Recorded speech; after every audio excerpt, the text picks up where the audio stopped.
जाओ जाओ जाओ जाओ जाओ जाओ जाओ जाओ उस बॉर्डर पे जाओ जिस बॉर्डर पे रोजाना वतन अजीज की शलवारें उतरती हैं।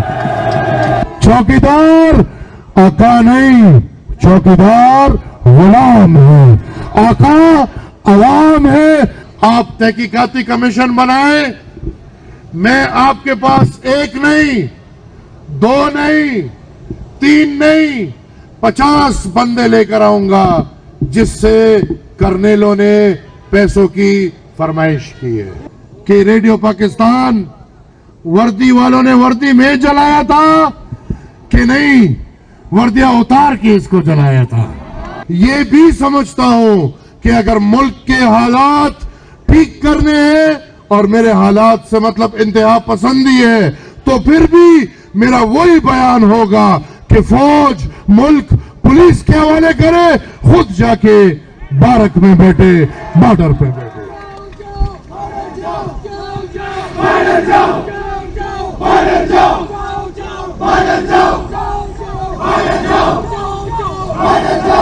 मैं ये वाजे कर दूं कि मेरी लड़ाई पुलिस से नहीं, मेरी लड़ाई पुलिस की लड़ाई है।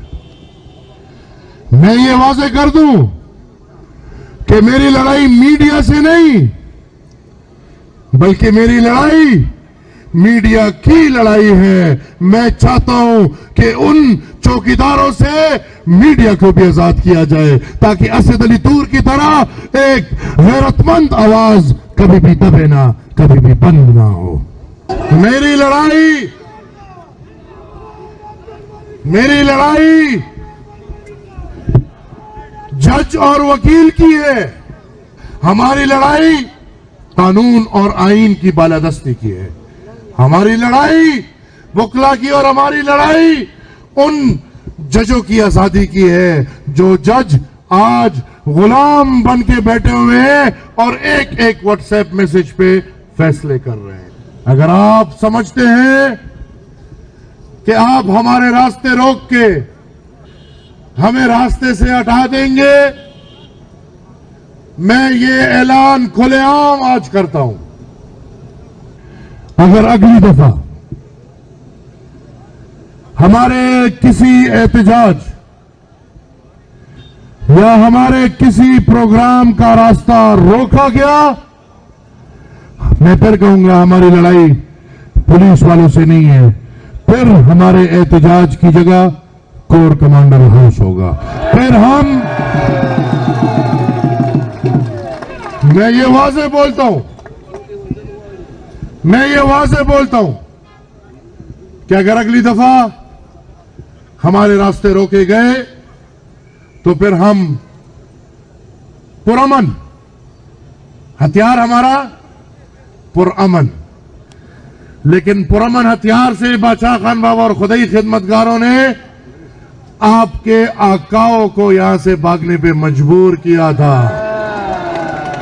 इंशाअल्लाह बादशाह खान और खुदाई खिदमतगारों की चौथी नस्ल 100 साल बाद ये अहद कर रही है कि उन्हीं अंग्रेजों की तरह अब बारी आपकी है, अभी आपको दम दमा के भागना पड़ेगा।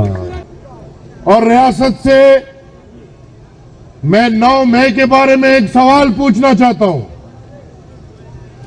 9 मई को हर जगह पे फौजी बिल्डिंग निशाने बने। लाहौर में कोर कमांडर का घर निशाना बना, इस्लामाबाद में GHQ निशाना बना, 7 बाकी अजलाओं में फौजी मनसब निशाना बने। पुख्तनख्वा में बदकिस्मती से फौज का झंडा रेडियो स्टेशन को पहना दिया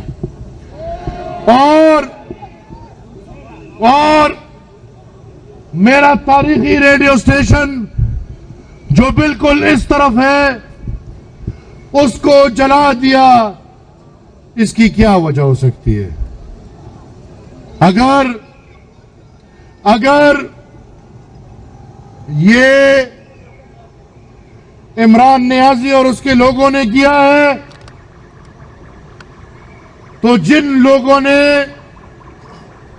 9 मई को ये हरकतें की थी, आज वो लोग अस्करी पार्लियामेंट के अंदर ओथ लेते हुए नजर आए हैं।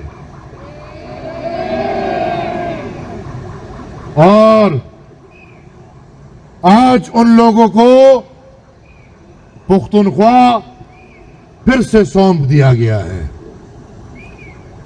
अगर ये एक हकीकत था तो मैं ये नहीं समझता कि इमरान के अलावा किसी और ने ये किया होता, हमने ये किया होता या बलोच ने ये किया होता तो वो आज तक जिंदा रहते। बाकी तो दूर की बातें पार्लियामानों में जाना, वो ना रहते जिंदा, वो आज तक मरे हुए होते, वो आज तक खत्म होते।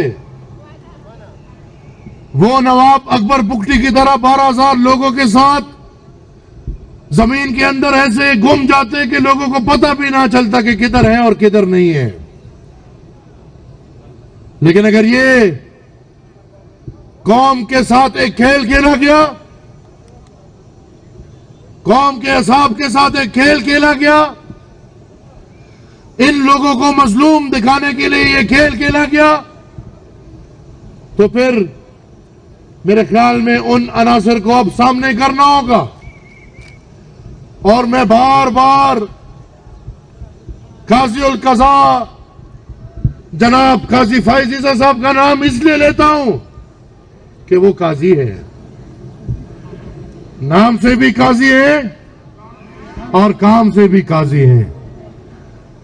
तो अगर काजी गुलाम नहीं है, अगर काजी आजाद है, अगर काजी उल कज़ा आजाद है, तो कम से कम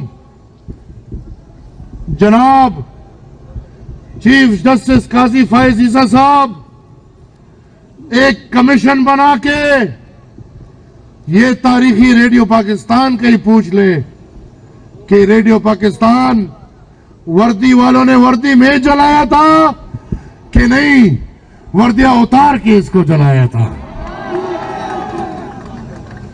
अगर काजी उल कज़ा आज गुलाम नहीं आजाद है, तो वो पाकिस्तान के करोड़ों आवाम की आवाज जो गूंगो बहरों को भी सुनाई दे रहे, जो पुख्तनख्वा बलूचिस्तान सिंध पंजाब हर शहर में, हर जिले में, हर सूबे में लोग अपने मैंडेट के लिए एहतजाज कर रहे हैं, काजी उल कज़ा साहब को नजर नहीं आ रहा, वो सो रहे हैं। हमने तो बड़ा नाम सुना था, हमने तो सोचा था कि काजी साहब आएंगे तो पता नहीं वो भी पाकिस्तान में वो करेंगे जो हमने हाफिज साहब से तवक्को रखी थी। लेकिन हाफिज साहब के होते हुए जो गंद हुआ, अगर ये गंद काजी साहब ने भी कर लिया तो फिर तो पाकिस्तान का खुदा ही हाफिज है। मैं मुतालबा करता हूं काजी साहब से कि कमीशन बनाए, तहकीकाती कमीशन बनाए। अगर और लोग डरते हैं, अगर और लोग कांपते हैं, तो अल्हम्दुलिल्लाह अवामी नेशनल पार्टी वाले नहीं डरते। आप तहकीकाती कमीशन बनाएं, मैं आपके पास एक नहीं, 2 नहीं, 3 नहीं, 50 बंदे लेकर आऊंगा जिससे कर्नेलों ने पैसों की फरमाइश की है। मैं आपके सामने वो मैसेजेस पेश करूंगा जिस मैसेजेस में कर्नेलों ने आंखों पे पट्टियां बांध के बाकायदा मैसेज में लिखा है कि फलाने को इतने पैसे दो और फलाने को इतने पैसे दो। और मुझे पता है ये बातें बुरी लगेंगी,